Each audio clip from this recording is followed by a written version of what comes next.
For International Stuttering Awareness Day, we've been asked to speak your mind. All right, count me in. Hi, I'm John Moore. I'm a person who stutters, and I absolutely despise the fact that we who stutter are stigmatized, meaning people hold certain beliefs about us based solely upon how we talk. Now, there's research galore that tells us the stigma is real. The public believes people who stutter are non-assertive, unsociable, insecure, nervous, anxious, tense, shy, and afraid. Unfortunately, it gets a little worse. The stigma extends beyond character traits to beliefs at how capable we are on the job. Research shows that people who stutter are viewed in the workplace as being less intelligent, less educated, and less competent. Stigmas, you see, they form the basis for stereotypes, which can lead to prejudice and discrimination. While I do not have the research to back this up, anyone who stutters knows this to be true. If you have two equally qualified job candidates, one who stutters, one who doesn't stutter, the candidate who doesn't stutter gets the job. Sadly. And research backs this up. When people who do stutter get a job, many times they are undercompensated, underemployed, yet overeducated. So yes, the public stigma is real and it's damaging personally and professionally to we who stutter. But just as damaging is the self-stigma that affects far too many people who stutter.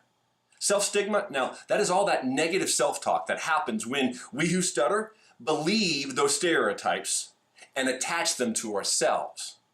When we accept those stereotypes to be true, we can feel unworthy and become a victim of the why try effect.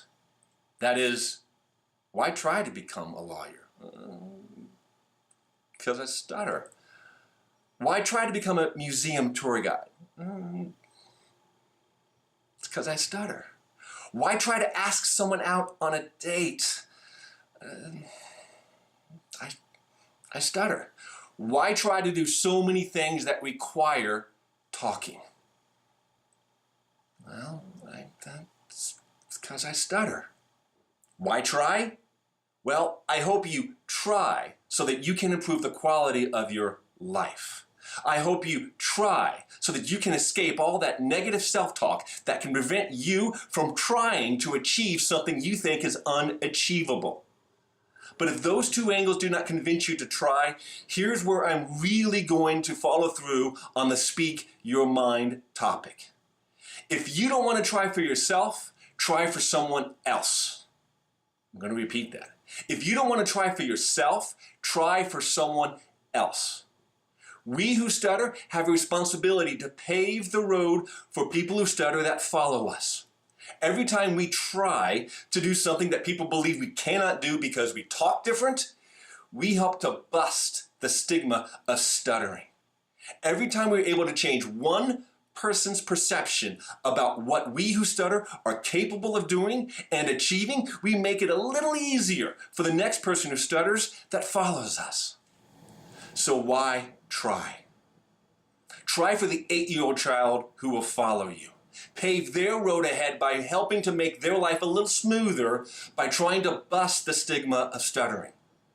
Try for the recent college graduate who will follow you in the workplace. Pave their road ahead by helping to make their life a little smoother by trying to bust the stigma of stuttering. Paving it forward is a responsibility we who stutter have in this world. It's up to us to change the perceptions people have of us, one person at a time, one wrong stereotype at a time. So instead of falling victim to the why try effect, I hope you learn to embrace the power of the why not try effect. Your future and the future of every person who stutters depends on all of us trying. Together, let's work to break both the stigma of stuttering and the self-stigma of stuttering.